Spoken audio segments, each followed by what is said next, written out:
परमात्मा के सिपाही है। ये परमात्मा के सिपाही क्षमा, शील, संतोष, ज्ञान, वैराग्य, करुणा, प्रेम, ये परमात्मा के सिपाही है। जब परमात्मा के सिपाही को जब आप आमंत्रित करेंगे तो ये यमराज के सिपाही क्या है? यमराज के सिपाही हैं काम, क्रोध, मोह, लोभ, द्वेष, अहंकार, ईर्ष्या, कलह, कल्पना। ये यमराज के सिपाही है। इसलिए यमराज के सिपाही से हमें जुड़ने की जरूरत नहीं है। और आज भी एक भगत जी देखिए मेरे आपने आप सबके बीच में बैठे हैं। एक भगत जी वो लगभग 13 साल के बाद आए। 13 साल के बाद कोई भगत जी ने कटवचन बोल दिया था आप 13 साल पढ़िए। आज वो बैठे हैं भगत जी 13 साल के बाद आए। हमने कहा कि भैया मैं आपको पहली बार देख रहा हूँ। और बोले कुछ में 35 साल से दिखा रहे हमारे को प्रकाश को साहब जी हमने कहा मेरे साल के बाद मैं आपको देखा 13 साल मैं पहली बार देखा आपको। बोले गुरु जी मैं थोड़ा सा दुखी था। आया भगत के कटवचन के नाते जो कि मैं अपने इस आश्रम को त्याग किया था 13 साल के बाद में आया। और मेरे गुरु भाई ने बहुत प्रेशर किया कि नहीं चलो साहब से मिलिए, साहब से मिलिए, कोई नए साहब बैठे हैं आपसे नहीं मिलिए। और इसलिए मैं आया साहब ने मैं नहीं आता हूँ भगत जी से हमने कहा भगत जी बताइए आपको कोई कटवचन आश्रम में कटवचन निकल गया, कटवचन निकल गया, आप आश्रम 13 साल से होगी। हमने कहा कि पत्नी जी से कितने बार आपके जीवन में झगड़ा हुआ होगा? बोले गुरु जी बहुत बार हुआ। फिर हमने कहा घर आपने कितनी बार त्यागा?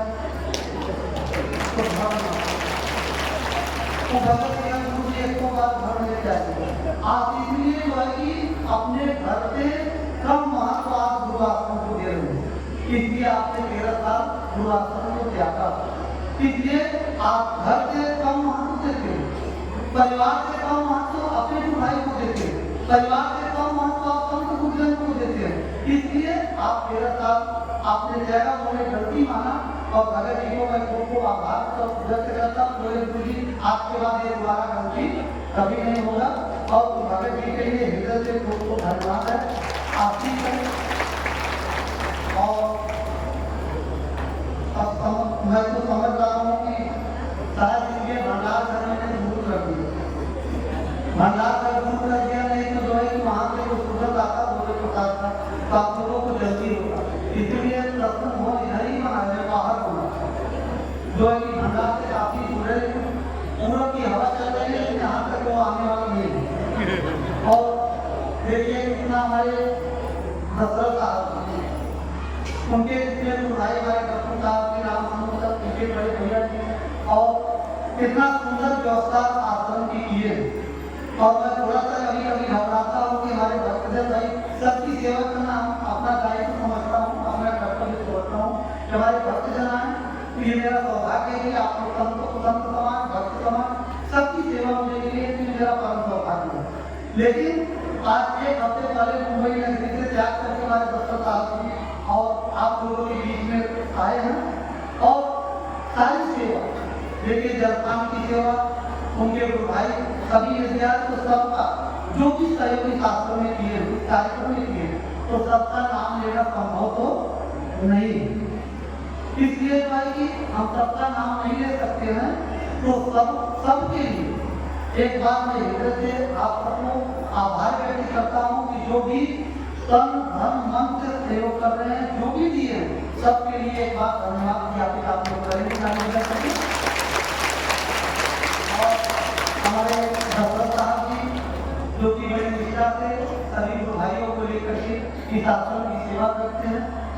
मेरा सबका भार आप सभी भक्तजन उतार देते हैं और आप सबके बीच में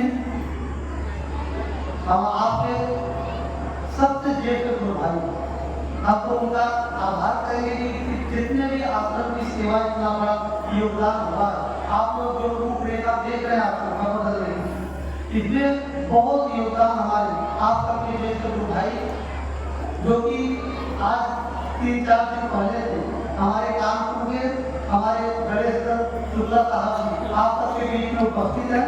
साहब जी एक बार खड़े हो जाएंगे और सब लोगों को उनको धन्यवाद साहब जी को देंगे।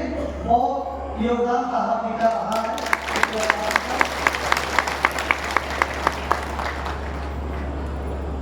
आप सभी को समय की मर्यादा को ध्यान रखते हुए हम लोग जिस छत्र छाया में इस पंडाल में हम लोग बैठे हुए हैं, इसके लिए तो आप लोग देखते हैं कि बोर्ड लगा हुआ हमारे बिहार के हमारे परम भक्त हमारी बैठी साहब उनकी धर्म पत्नी माता जी ने संकल्प ये दिया था। आप सब में हमेशा उनके ऋण को तो हम लोग चुका नहीं सकते कि हम लोग उनके बनाए हुए उनकी सेवा के सत्कार में हम लोग बैठे हुए हैं और हमारे बैजू बाबा देखिए बैठे हुए हैं। बहुत उनका भूतपूर्ण योगदान है और योगदान अभी निरंतर कर भी रहे हैं। और बैजू बाबा एक बार खड़े हो जाएंगे, आप हम एक बार आप खड़े हो जाए, उनके लिए लोगों को धन्यवाद आप लोग देंगे। बहुत योगदान उनका ये सत्तर बहुत बड़ा है।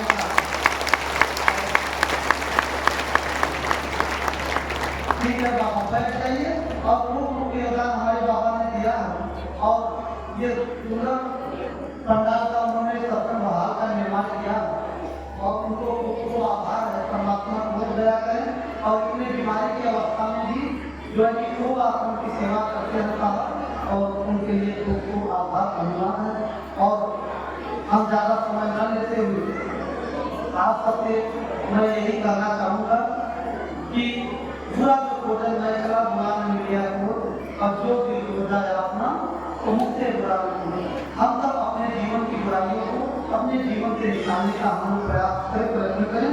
लेकिन ये साथी आज के जीवन की जो परिवेश है, जनमानस का परिवेश है, वो परिवेश का उल्टा हो। अब तो हम ये साथी बनाए कि भला जो भोजन नहीं करा और भला नहीं लिया तो अब जो दिन हो जाए अपना तो मुझसे भला। आज लोगों की मानसिकता यही है। अब तो कभी कभी एक मास्टर जी आते बचपन में जब सत्संग में जाता था, कहीं भी सत्संग रहता तो मैं जाता, एक मास्टर जी बोलते थे जो कि जो ताको काटा ताए जो तो फूल वाकई फूल है बाकी को त्रिशूल। सत्संग कभी आप कहते जो आपकी बुराई चाहता है आप उसका अच्छाई चाहिए, उसका अच्छा सोचिए, जो आपका बुरा सोचता है उसका आप अच्छा सोचिए। लेकिन आज लोगों की मनोस्थिति वो मास्टर जी उठते थे बोले थे गुरु जी अब जो है कि अब ये चलने वाला अब साहब के समय में था, अब ये नहीं चलेगा। हमने कहा क्यों नहीं चलेगा? साहब को कहते भाई जो आपको काटा हो, जो तुम्हारी बुराई चाहता है उसे फूल आप नहीं, उसे अच्छा आप उसका सोचिए। लेकिन कल की साहब वो जमाना बदल गया। अब 600 वर्ष पूर्व साहब ने कहा था, अब तो हमने कहा अब क्या हुआ तो बोले कि साहब जी अब तो ये आ गया है कि जो है कि जो ताको काटा हो और तार हो तू भाला तो भी सारा समझ जाएगा पड़ा किसी से। तो बड़े हंसी मजाक में कहते थे मास्टर साहब जी। तो मतलब बोलते थे कि अब वो जमाना गया, अब जो आपको काटा हो रहा है उसको भाला बोलती है तब वो समझेगा। तो लेकिन ऐसा भाव नहीं रखना अपने जीवन में।